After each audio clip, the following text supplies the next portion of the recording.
Hello, welcome to Wealth and Wisdom. My name is Martin A. Smith.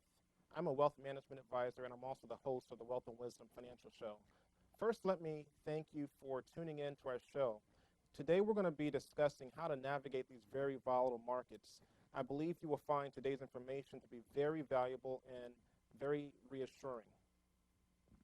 One of the most important things you're going to learn is that volatility and periods of uncertainty typically are not abnormal, contrary to what most people probably think about the stock market. I say typically because while there are general patterns of economic cycles marked by periods of recession or bear markets, there is a pattern to the economy, to what we call the economic cycle. What is typical is to find a market that is marked by recession, trough, recovery, expansion, and peak. That is a typical or normal or a healthy economic cycle.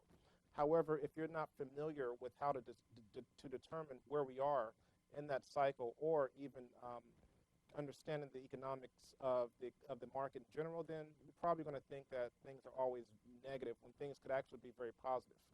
So I must state that we have to leave room also for things that are abnormal. For example, what we call event risk or even corporate scandals. Those are abnormal aspects of our market and our economy.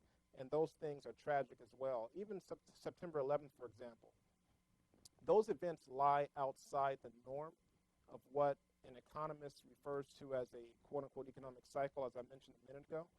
Therefore, rather than fear the market downturns, we must factor them into our overall long-term financial strategy, because they will most likely happen again and again. Now, our goal on the Wealth and Wisdom Show is to introduce you to investment management ideas by professionals to help manage the impact of our market volatility and equip you with wisdom that will help you build your investments through good times and bad times. Okay? So about today's topics, we're going to go to this slide to give you some information about today's topic. So slide 1. Today's topics are really, what is a bear market?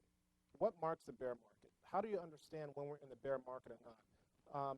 What is a recession? What constitutes a recession?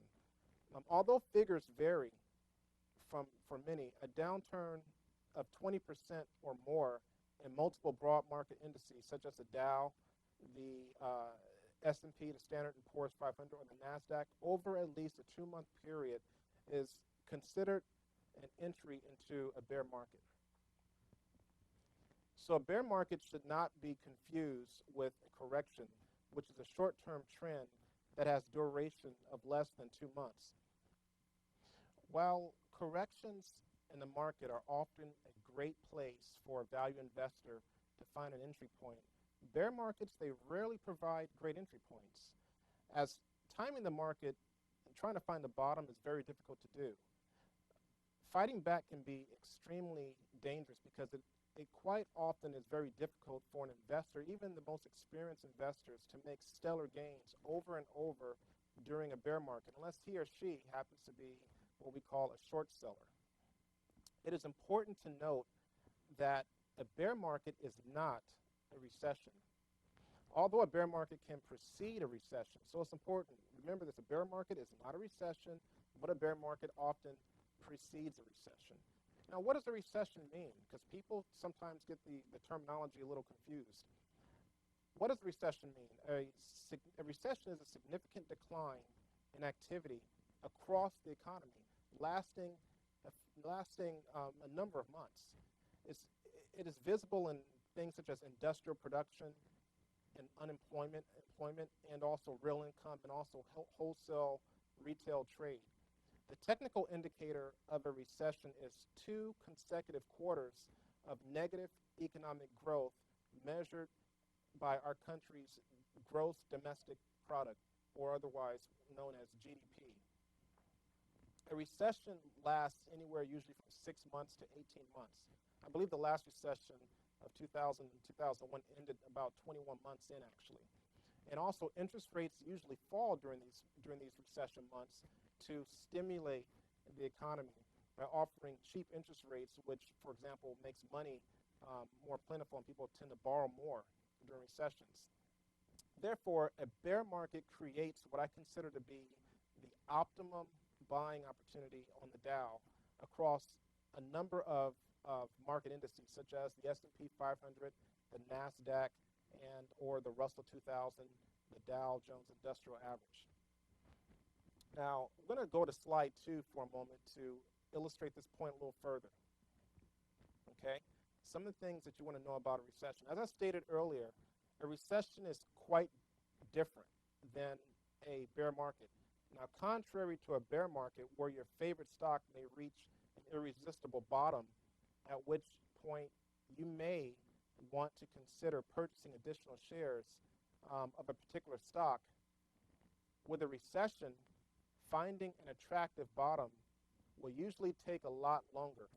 It takes a lot longer normally because stocks continue to fall, or they're in a free fall state during a recession, unlike in a bear market. So keep that in mind. Stocks are in a free falling state with no bottom in mind. It's like throwing good money after bad, trying to continue to invest in a once quality stock during a recession versus a bear market. Okay, so we're going to come back for a minute here. Bear markets, there's some things you want to consider, some do's and don'ts, I call them. Some bear market do's and don'ts, because a lot of people, again, they overreact during a bear market when the market's trading down, and they miss opportunities. So before you invest, do become a student of the economy so that you can discern whether markets are trading lower because of a verifiable bear market or a verifiable recession. Second point, select both an entry and exit point before investing. One day you're going to want to sell your investments and cash out on your profits, if any. So you've got to be careful about making an investment without first knowing what terms, what type of economy we're in.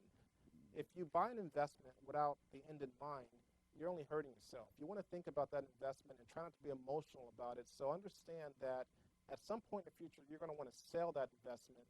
And so please establish not only an entry point after you do your research, but also an exit point. Thirdly, be on the lookout for other companies which may be adversely affected by a particular stock that you might want to invest in. Companies trade with other companies. So, for example, if you're buying Dell Computer, know that Dell Computer also does business with Intel. So if Dell is trading lower, maybe Intel is trading lower too, and that might create another opportunity for you to invest in a different company. So when one company suffers, it isn't surprising that a company which they do business with, perhaps in the same industry, is also showing signs of a bear market. Some bear market do's. Now this one, if you have your thinking caps on, some bear market don'ts, this one is very easy to get. Okay, it's easy because if you're listening to the previous 3 suggestions I just gave you, then you should know exactly what not to do in order to not make the same mistakes I see a lot of people make as a financial advisor. So this is exactly what you do not want to do, which is why this show is called Wealth and Wisdom. It isn't just about creating wealth, okay? It's, in fact, a lot about wisdom. Some things you don't want to do is do not start investing without a journal. You want to understand what's happening in our economy, what's happening in our world to trigger or to incentivize you to make an investment in the first place. It's important because as times change, sometimes history repeats itself. And so you might have seen an opportunity 10 years ago that probably becomes attractive again today, all right? This is about cultivating wisdom with respect to the wealth that you may have or hope to have. There's also nothing worse, remember this, there's nothing worse in the world of financial stewardship than a person who has gained wealth and don't know how to preserve the newly acquired wealth or, at best, recreate it. Okay, it's nothing worse.